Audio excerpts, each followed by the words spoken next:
What's up Tarlaqueños? My name is 𝗚𝗥𝗡𝗆𝗡, exploring Tarlac. So for today's video guys, another mukbang na naman yung gagawin natin. Na-invite tayo para i-cover itong Seafood to Go San Vicente branch guys. Saan ba makikita itong Seafood to Go San Vicente branch nila guys? Kung nakikita nyo sa pinakalikod ko, ito yung D1 ng Tarlac guys. And then banda doon, makikita nyo na yung Tarlac Capital. So bandang dito guys, konting usog nyo lang, ito na yung Tarlac State University or yung 𝗚𝗏𝗄. So kung nasa side kayo ng 𝗚𝗏𝗄, kakaliwa lang kayo guys. Nakita nyo yung McDo sa harapan nyo. So kaliwa lang, konting usog lang guys. Mismong tapat siya ng D1 ng Tarlac. So ito siya, ayan siya guys. Kapag nakita nyo itong kulay green na building dito sa tapat ng D1 ng Tarlac guys, dito mo makikita yung mismong Seafood to Go San Vicente branch nila. So nasa first, second, third floor siya guys. So yung Tarlaqueños, no, andito na tayo sa pinaka building kung saan nakapesto yung Seafood to Go San Vicente branch. So ito nga yung D1 ng Tarlac. So harap na harap niya lang guys, ito na yung Seafood to Go. Makikita yun sa pinakataas. So akit na tayo guys, papakita ko sa inyo kung ano yung mga in-offer nilang foods dito sa Seafood to Go San Vicente branch. So what's up Tarlaqueños, andito na nga ako sa harap ng Seafood to Go San Vicente branch. Sa San Vicente branch nila guys, pwede kayo mag-dine-in. So 99 pesos guys, makapag-dine-in na kayo. So matitikman nyo na yung Seafood Mixed Cajun nila. And then guys, may available din yung 150 pesos nila na Seafood to Go. So papasok na ako guys, papakita ko sa inyo yung pinakaloob ng Seafood to Go San Vicente branch. Let's G! Ay. Welcome to Seafood to Go San Vicente branch. Alright. So ito guys, no, pwede kayo mag-dine-in dito sa San Vicente branch ng Seafood to Go. So sir, kumusta naman po yung foods? Masarap po. So sulit naman sir, yung pinaka Seafood Cajun ng Seafood to Go. Sulit po. So sa murang halaga, makakasigit ka na ng Seafood Cajun ng Seafood to Go guys. So ito Tarlaqueños, nandito na ako sa loob ng Seafood to Go San Vicente branch. Open na open siya for dining guys. Ito siya, papakita ko. So may apat silang table dito. Ayan siya. So dito sa San Vicente branch nila yung Seafood to Go guys. Available sa kanila yung solo with rice, 99 pesos. Seafood, 150 pesos. Siyempre may available din silang seafood, unli rice guys, for only 149 pesos. Sigurado mabubusog ka na. And then available din sa kanila guys yung mga party tray. So kung may mga okasyon kayo dyan, no, pwede kayo mag-order dito sa Seafood to Go sa Vicente branch. So kontakin nyo lang yung pinaka Facebook page nila. So pwede pala, no, sa partner delivery courier nila, yung 𝗙𝗏𝗋𝗆. So ito yung pinaka page din nila. So pwede kayo mag-PM dito and then mag-order ng Seafood to Go dito sa San Vicente branch.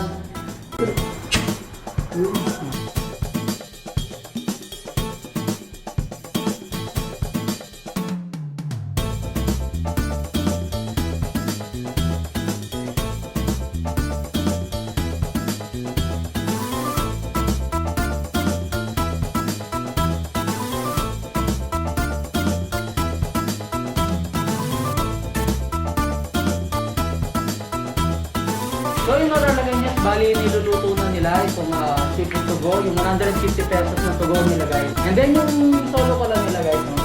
For only 99 pesos guys. Matitikman nyo na yung Seafood Mixed Cajun ng Seafood to Go guys.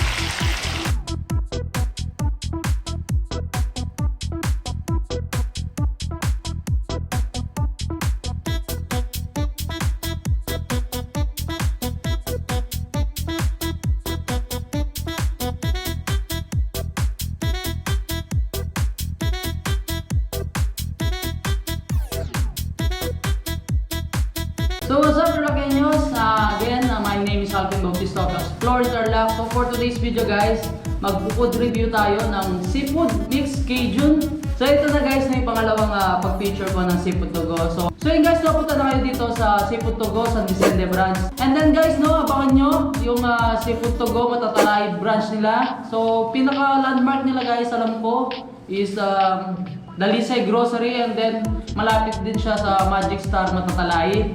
So mag-open siya ng August 16. Abangan nyo guys. Yung pinaka-Facebook page ng Seafood to Go Matatalay branch.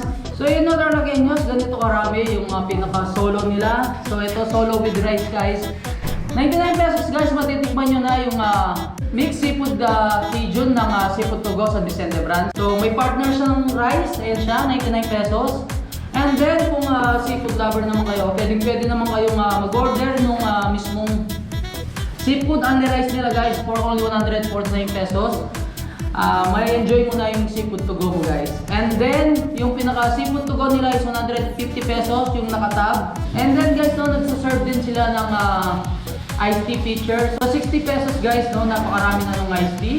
Ito siya.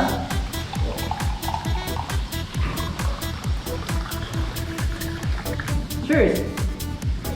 Makikita nyo guys, no, napakarami ng pinakabawang ng Cajun sauce nila. So sabi ko nga nung last picture ko sa Seafood to Go, pinaka Cajun sauce pa lang nila guys, siguradong maadik ka na sa mismong sarsa niya. Sarsa pa lang, ulam na. Siguradong mapapayak sa rice kayo guys.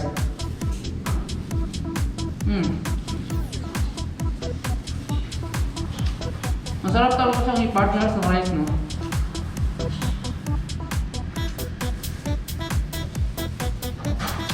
Lagyan mo na natin siya ng ano? Kayong sauce.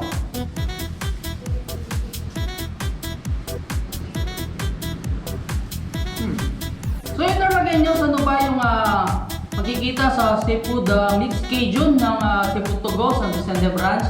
So ito siya, so mayroon siyang tawong, meron siyang alimasag, meron siyang corn, squid, and syempre meron din siyang shrimp. So yun na Tarlaqueños, kain muna ako. Let's eat! Alam mo yung mismong corn pa lang, napakasarap niya kasi nanunod yung mismong Cajun sauce na dito guys. The best. Sigurado na guys, kapag dine-in kayo dito sa Seafood to Go San Vicente branch, sigurado mapapa-take out pa kayo. The best. And then the best for me siguro, kung orderin nyo na yung seafood unli rice, for sure mabibitin yung one rice guys. So, sobrang sarap ng seafood Cajun nila. So yun na Tarlaqueños, sabi ko na nga ba is mapapayak sa rice tayo sa Seafood Cajun ng Seafood to Go San Vicente branch. So available din sa kanila guys itong chili paste. Ito siya for only 70 pesos guys. So napakarami niya, sigurado ang dami ng garlic nito. So titikman natin siya guys.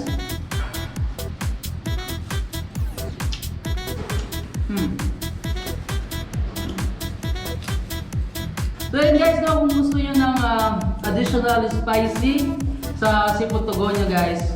So kasama nung pag-dine nyo guys, kapag nag-order kayo ng solo or yung seafood unli rice, so may kasama siyang chili paste. Kung gusto nyo ng medyo spicy talaga siya, may sipa siya guys. Napakasarap.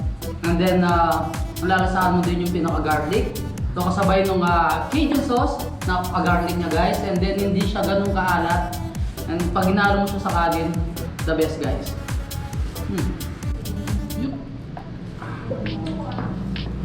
Another sipa ng pinaka-chili paste nila guys.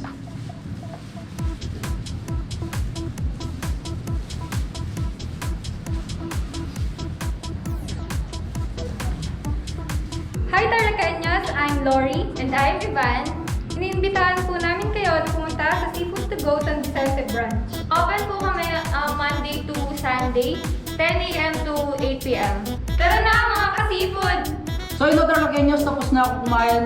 Kitang-kita nyo naman guys, napa-extra rice ako. So sulit sigurado kung mag-unli rice na kayo, yung 149 nila guys. Hindi naman kayo mabibitin sa pinaka-servings nila. Napaka-generous ng servings ng Seafood to Go, no? Yung mixed Cajun.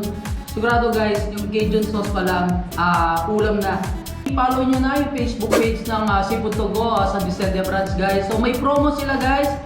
Every one seafood to go is one raffle coupon. So mag-start siya ng August 1 until October 30, 2021 guys. And then yung pinaka-raffle nila is by November guys.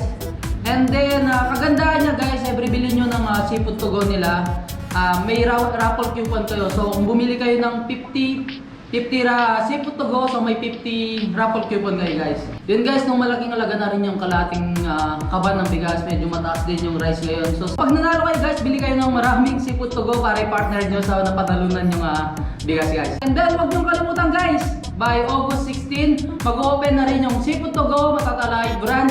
So yun, hanggang dito na lang. Don't forget to subscribe, like, comment, and click the notification bell para updated kayo sa lahat ng videos ko. And then guys, share nyo na itong video to sa lahat ng mga Tarlaqueños natin dyan, lalong-lalo na sa mga taga Tarlac City guys. Hindi nyo na kailangang lumayo. So dito lang sa tapat ng D1 ng Tarlac guys, malapit sa Tarlac Capital. So merong branch itong Seafood to Go, itong San Vicente branch nila guys. Yun, until our next vlog, peace out. Tara na mga ka-seafoods! So yun o Tarlaqueños, meet the owner of Seafood to Go, San Vicente branch, si Miss Lori and then si Miss Ivan. So ito, ilan taong na kasi ma'am? 17, and then ikaw? 19. Yun guys, no, nakaka-inspire talaga ako nung nalaman ko na yung owner nila is teenager pa lang. So nakaka-inspire. Biruin mo guys, no, instead na yun no, may pagkaabalang kayo iba ito, inisip na nila guys, business. Salute ako sa kanilang dalawa guys.